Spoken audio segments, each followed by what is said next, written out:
leadership is a platform. The moment you speak with another person, you already have a choice. So it's a choice to lead them what?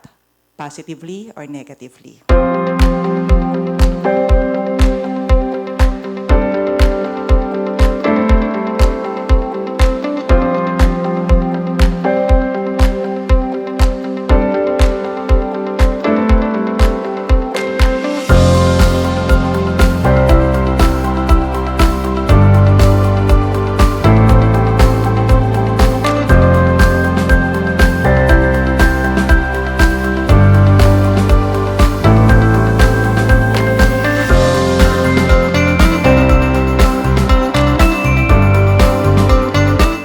Leadership is a platform. The moment you speak with another person, you already have a choice. So it's a choice to lead them what?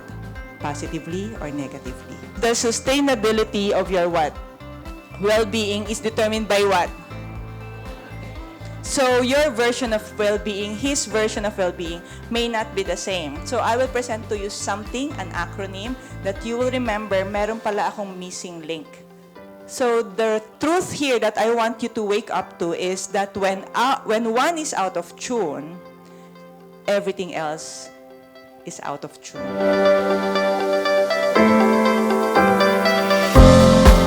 Understand that the emotions of each one of you is coming from a mindset or thoughts. So if you see if your thoughts are always like you're a failure or you are so good, that will affect your emotions. If your thoughts are always defensive na lagi may sisira sa akin dito, pag may nagbigay na food sa'yo, isipin mo ano yon? Lason, diba? So thoughts greatly affect our feelings. So instead of addressing the feelings first, for me, address your thoughts first. Why? Your thoughts reverberates in your body. Sabi pa nga sa Proverbs, what you think and so he is, no? Your thoughts are very strong. We need to be that leader who always aims to have an accountability partner. An accountability partner have two roles. Actually, they have many, but I'll give you two important roles. They are very important when it comes to your self-awareness. Bakit? Self-awareness comes in two forms, or they come from two different ways. First is your own assessment, self-assessment, and the other one is what? Feedback. How many times you see wise in the Bible? More than 300 times. Okay? That's why hindi tayo ginaguide, tinutuan maging smart. Pero nung bata kayo, ilang beses kayo pinrogram ang sinasabi, make sure smart ka sa street, smart ka sa school. So, i-check nyo yung teammate nyo, baka yung programming ang umiiral sa mindset.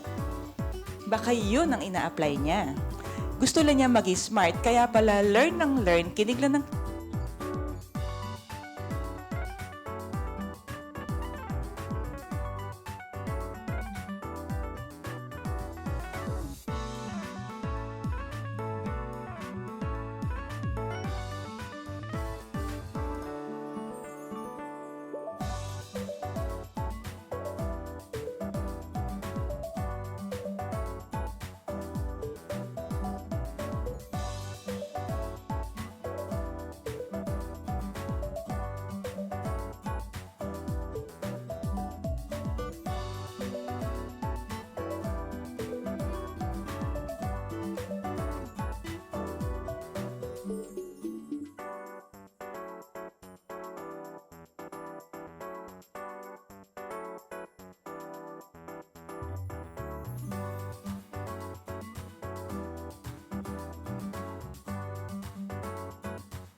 let's just understand. Minsan may pinipilit tayo mga staff na i-train agad. Huwag nyo silang simulan agad ng leadership training. Paintindihin muna natin sila kung sino sila. Because the how, when the who is clear, ito na lang muna, when the who is clear, who? You should be able to answer who am I more than your ID, more than your birth certificate. You should be able to answer the who am I with clarity. Because when the who is clear, the why, the what, the how, and the when is easy. Pero pag inuna mo yung how to do it, how to deal with, yung mga how to, what, nang hindi niya alam ko sino siya, tataob yun. It could be that your strength is mismatched, but do you automatically dislike your job? No.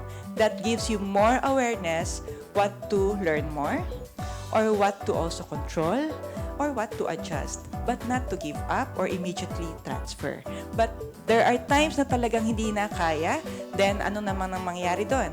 Humble enough to ask help if there are other means for you to maximize your potential and strength. One way to reset is to announce your tendencies. I'll repeat. One good, wise way to reset is to already announce your tendencies. Because you are aware na ito yung pwede mag-play sa'yo, both in the balcony and the basement of your strength, you now announce your tendencies. So, aware na rin yung paligid how to proactively prepare for your tendencies. Any 1 degree deviation, so you need to be firm of your conviction when to say yes and no, what to prioritize, ano yung mga quadrant na important, urgent, important, not urgent. Dapat lahat yung klaro because as a leader, even if it is not your top 5 strength, you need to be organized. Sometimes, there are leaders who jump straight to eliminating without even organizing yet. So, I will teach you in a simple acronym FLY to help you remember that image and branding is your responsibility. If you start immediately with the how, with the what, wrong way, diba? So I will not start with what you should wear, how you should stand. Papaalala ko muna kung sino ka. Okay? So first, let me ask you, who are you? It's about time. Marami kayong projects na pinagpuyatan, marami kayong deadlines na in-achieve. I believe it's about time to take care of yourself. So, this is just to encourage you. Even if you think you will fail or you will succeed, just do it.